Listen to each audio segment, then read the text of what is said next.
They brought in every top engineer. AI coders. Military consultants. Nothing worked. The Navy's most advanced warship sat paralyzed off the coast of California for $0.2 billion floating dead in the water. Then the chopper touched down. A man stepped off with no digital badge, no AI device, no laptop. Just a worn notebook, a stethoscope, and skin that made a few senior officers shift in place. He didn't salute. He didn't smile. He just looked around and asked, "Where's the engine room?" Lieutenant Walker glanced at the others. "That's him." Captain Reeves nodded slowly. "That's him." The man's name was Elijah Cole. Retired Navy chief. 31 years of service. Forgotten by the system that once called him the best troubleshooter in fleet history. And now called in not because they remembered, only because they were out of options. Below deck, chaos ruled in silence. Screens blinked. Circuit boards fried. The AI looped in endless diagnostic failure. No propulsion. No communication. Crew members moved with robotic panic. Tight-lipped. Hunched over consoles. Chasing ghosts in the code. "Restart sequence failed again," muttered Chief Tech Morris, wiping sweat from his neck. "Backup protocols not even responding." "Try it again," snapped Lieutenant Dawson. "We've tried it 7 times. "Well, try it an 8th. No one noticed the subtle shift as Cole entered the room. He didn't announce himself. He didn't shout commands. He just stood there. Dark boots planted on the floor, eyes scanning the pulse of the room. Conversations died. One of the engineers leaned to another and whispered, "What's he supposed to do? Pray over it?" Another chuckled under his breath. "Looks more like janitorial backup than technical rescue." Cole didn't react.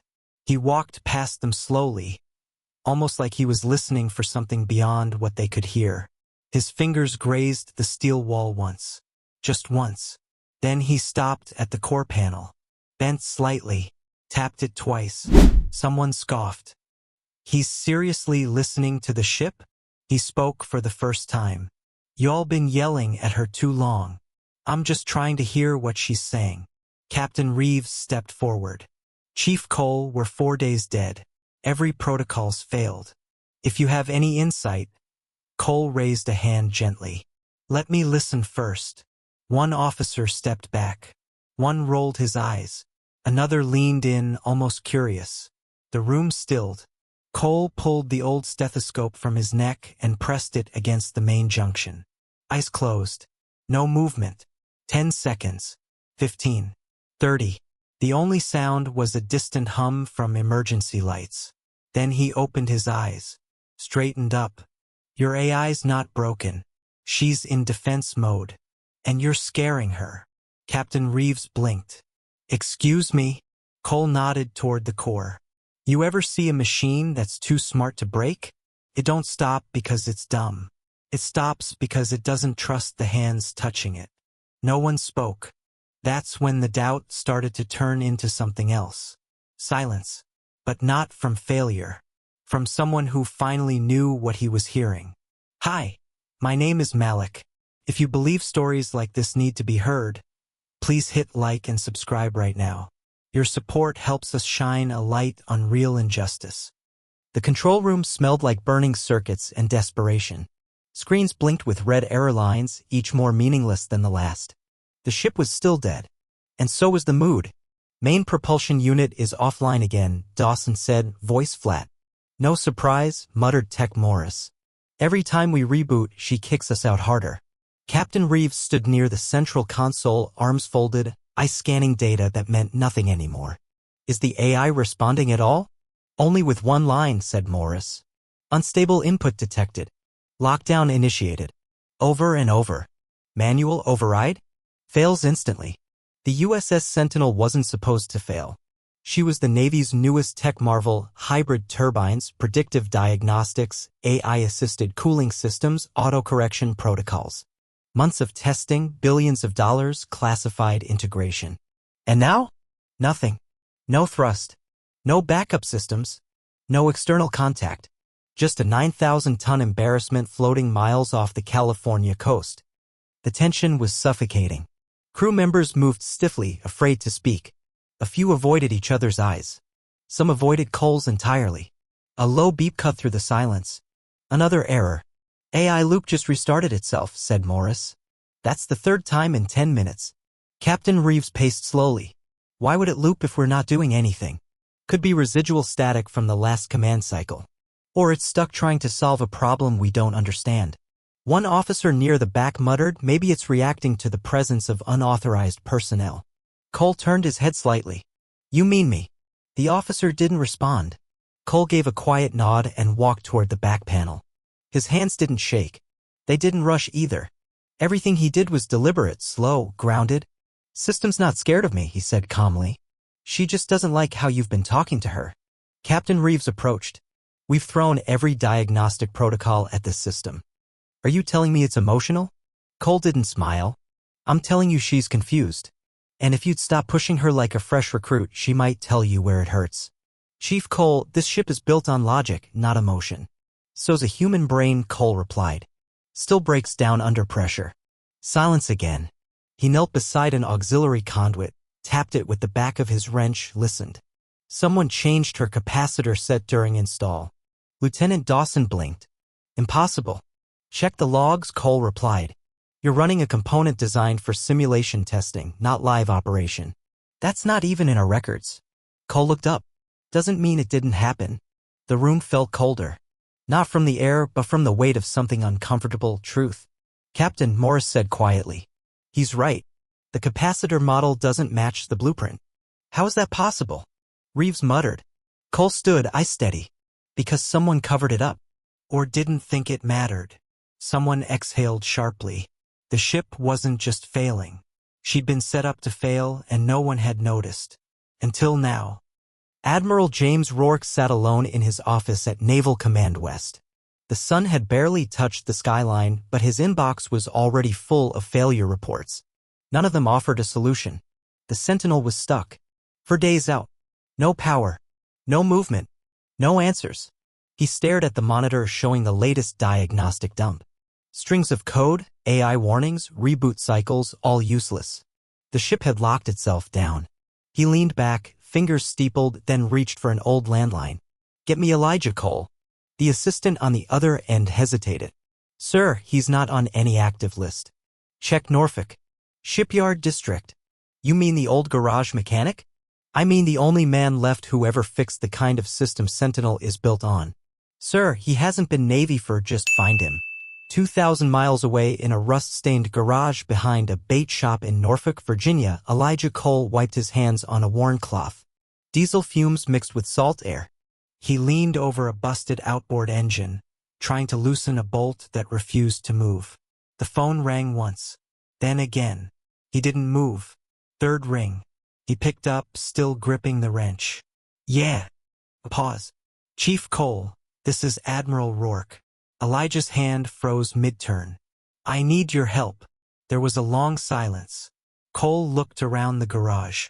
It was quiet, full of tools older than some officers he once trained. Manuals with corners turned. A photo of him and his wife on the wall. San Diego Pier, 1995. Last deployment. The day he promised her he'd never board another warship. I don't wear that uniform anymore, Admiral. I'm not calling you for a uniform. I'm calling you for your mind. Cole didn't answer. Rourke's voice lowered. The Sentinel's offline. For days. Eyes bricked. Every engineer has failed. We've lost control of our most advanced ship. Sounds like you've got plenty of help already. Not the kind that listens. Not the kind that understands what the system was before it got smarter. Cole slowly leaned against the wall. You remember the USS Fletcher? Cooling core failure, 04? Of course, Rourke said. You rerouted power through a backup array no one even knew existed. I didn't reroute anything. I just stopped listening to the screen and started listening to the hum. That's why I need you. There was no pride in Cole's voice. Only quiet calculation. If I say yes, I don't want protocol. No debriefs. No interviews. I walk on, I walk off. Agreed. I want full access. No gatekeeping. You'll have it. Cole finally sighed. I'll need 20 minutes to pack. As he hung up, he reached under the bench and pulled out an old cloth roll. Inside was a wrench thick, heavy, worn smooth from decades of use. It had belonged to his father, a shipbuilder who once said, "Some engines speak louder than men." Cole packed the wrench, then the notebook, then stepped into the sunlight, knowing full well this time he wouldn't just be fixing a ship. He'd be fixing a mistake the Navy was too proud to admit. If you're still watching, drop a comment below. What would you do in this situation? And don't forget to subscribe for more real stories that matter. The rotors of the Navy transport chopper screamed against the wind as it touched down on the deck of the USS Sentinel. Salt spray kicked into the air. Crew members shielded their eyes, some barely looking up. Out stepped Elijah Cole. No uniform, no shiny badge, no toolkit. Just worn-out boots, a faded Navy windbreaker, a stethoscope swinging around his neck, and a notebook that looked like it had survived 3 wars. He didn't salute, didn't smile. He walked like someone who already knew where he was going. Lieutenant Dawson watched from the side with narrowed eyes. "That's him." Morris shrugged. "Guess so. Doesn't look like much. Looks like someone's granddad wandered on board." Someone chuckled behind them. "Maybe he's here to tune the vending machines." Cole didn't blink, didn't react. He simply walked past the line of uniformed faces that looked him up and down like he didn't belong. Captain Reeves approached, posture tight. "Chief Elijah Cole? That's me. We appreciate your time. Command says you come with full clearance." "I didn't come for clearance," Cole said calmly. "I came for the ship." Reeves nodded once. "Then follow me." As they descended the inner corridor, lights flickered low. The silence inside the Sentinel was different. Not broken, just watchful. Cole ran his hand lightly against the wall as they walked. "You always touch bulkheads when you board?" "Only when they've been crying this long." Captain Reeves glanced sideways. "It's a ship, Chief, not a person." Cole didn't respond. When they reached the engine room, the mood shifted. 10 officers, engineers, AI specialists, civilian contractors, all standing in a semicircle, staring at the man who had entered without credentials or rank. A young tech leaned toward his colleague. "That's the guy? Thought we were getting a systems architect, not a museum exhibit." Cole walked past them, set his notebook down without looking at anyone, and slowly approached the hybrid core. Massive, sleek, silent. The screens surrounding it were black. The room was buzzing with doubt. "Where's the last recorded failure point?" Cole asked. "I still on the engine." Commander Harlan, head of engineering, replied without much patience. "We've isolated 4 separate fail zones. Primary shutdown originated in Sector C12. Cole took a slow step left, eyes scanning the structure like he was reading invisible ink. He tapped the metal casing softly with his knuckles. Once, twice, then again. Someone whispered behind him, "Is he serious? We've got AI overlays, and he's knocking like he's checking plumbing." Cole turned his head slightly. "You done whispering?" The room fell silent. He pressed his stethoscope against a junction coil and closed his eyes. 15 seconds. No movement. Then he opened them. "You've got a capacitor mismatch from a prototyping swap that never got logged. It's throwing voltage echoes the AI can't track." Everyone looked at each other. Commander Harlan frowned. "That's not possible." Cole pointed toward the core. "Check the relay casing behind the cooling buffer. You'll see the burn marks." He stepped back and folded his arms. "Now either let me fix it or keep arguing while your ship forgets how to breathe." And just like that, no one laughed anymore. 2 engineers scrambled toward the relay housing Cole had pointed out. One of them, a civilian named Braddock, unscrewed the side panel while the other held a flashlight. Seconds later, Braddock froze. Sir?" "He's right. The burn marks were there, charred, hidden behind clean steel. The capacitor inside was a different model entirely.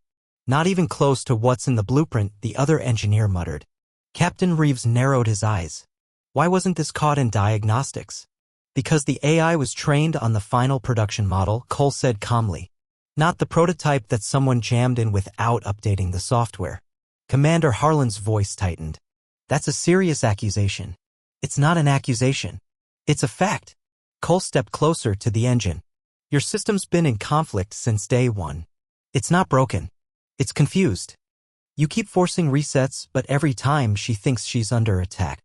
You're telling us the ship locked us out to protect itself? I'm telling you she doesn't trust your hands. For a second, no one spoke. Then Braddock asked, so how do we fix it? Cole rolled up his sleeves. By giving her something familiar. He pulled a small canvas wrap from his pocket and unrolled it on the floor. Simple tools, nothing digital. Just a soldering iron, a hand driver, a coil probe, a wire cutter. Where's your comm relay system? He asked. 3 decks up, said Morris. Compartment Delta 5. Good. Pull the matching capacitor from it. It's not ideal, but it'll speak the same language. Lieutenant Dawson stepped forward. That's not regulation. You want us to cannibalize a live system? Cole didn't flinch. You'd rather float here another week and radio for tow? No one answered. Morris turned and took off running toward the upper deck. Cole crouched by the main coil housing, unbolting the shield cover with quiet, steady motions. Across the room, skeptical eyes watched his every move. Whispers turned to silence. Doubt turned to curiosity. Reeves leaned over to Harlan. He's doing this without diagnostics. He's guessing. No, Reeves said slowly. He's remembering. 10 minutes later, Morris returned with the capacitor wrapped in cloth. Still warm, he said. Good, Cole nodded. Means she'll know it's real. He removed the damaged piece with careful hands, replacing it with the salvaged part. Every move was precise, almost like a ritual. Sparks jumped as the soldering tip hissed. The smell of burning flux hit the room. A sharp, electric bite that told everyone something was changing. Cole stood back. System reset. No force. Let her breathe. Captain Reeves gave the nod. Start cycle, Morris called out. The lights flickered. A low vibration ran through the floor, soft at first, then stronger. Screens blinked once. Then again. Then held steady. Core temperature, normal. Diagnostic loop, closed. Auxiliary interface, responsive. Main propulsion, warming. She's coming back, Morris whispered. Cole didn't react. He simply tapped the casing twice, like a heartbeat. She was never dead, he said. Just waiting for someone to stop shouting and start listening. The engine room stood frozen, not from fear, but disbelief. One by one, the monitors flashed green. Cooling systems balanced. Power curve stabilized. Fuel intake normalized. The AI interface, silent for days, flashed a single line across the central panel. Primary systems stabilized. Standing by. Morris leaned back in his chair like he'd forgotten how to breathe. She's really back. Captain Reeves stepped forward slowly as if afraid any sudden movement would break the moment. Cole stood off to the side, arms crossed, watching the pulse of the system like a doctor listening for a heartbeat. She's breathing again, he said quietly. Nobody cheered. Nobody clapped. Not because they weren't relieved, but because something had shifted. Respect didn't roar into the room. It seeped in slowly, through silence. Braddock stepped closer. How did you know? Cole looked at him. I've seen systems try to survive. They don't scream. They whisper. Harlan, who had said nothing for nearly 15 minutes, finally spoke. I thought you were guessing. Cole didn't flinch. I don't guess. I remember. One of the younger engineers near the wall, barely out of academy, looked up from his console. They trained us for machine behavior, not machine instinct. Cole glanced at him. Then maybe it's time someone changed the training. Captain Reeves approached slowly. Chief Cole, what you did, I didn't do anything special, Cole interrupted. You fixed what no one else could. No, Cole said softly. I listened to something everyone else forgot how to hear. A pause. Then Reeves asked, and what did it say? Cole looked at the now stable readouts. It said, stop trying to control me and just help me breathe. There was a shift in posture across the room. Dawson, who had mocked Cole just hours ago, now couldn't meet his eyes. Harlan folded his arms, not in defiance, but in reflection. Even Braddock nodded once, quietly. Then something unexpected happened. The young black crewman from earlier, Petty Officer Lewis, stepped forward. He held something in his hand. Cole raised an eyebrow. You forget a part? No, sir. I saw you drop this. It was the old cloth wrap. The wrench. Cole took it slowly, nodding once. Lewis hesitated. Can I ask you something? Cole waited. How did you know she'd respond to something so small? Cole turned, looking at the capacitor he'd installed. Because systems remember patterns. And people do too. You show them something familiar, something that once worked, and they'll try again. Lewis nodded, eyes locked on him like a student trying to memorize something deeper than words. Cole placed a hand on his shoulder. Keep asking questions. Especially when others stop. No one said it out loud, but the message had landed. He hadn't just fixed the ship. He'd shifted the room. Not by force, but by being the one person who didn't need to prove anything to be right. The sun had started to rise by the time Elijah Cole reached the upper deck. The ocean looked calmer now, as if even the sea understood that something had shifted deep below. A transport chopper waited quietly near the helipad. The crew that once watched him with smirks now kept their distance, shoulders straighter, expressions unreadable. Captain Reeves walked beside him. You're sure you won't stay for debrief? Cole shook his head. I said what needed saying. At least let command thank you properly. Cole glanced sideways. They won't. Not really.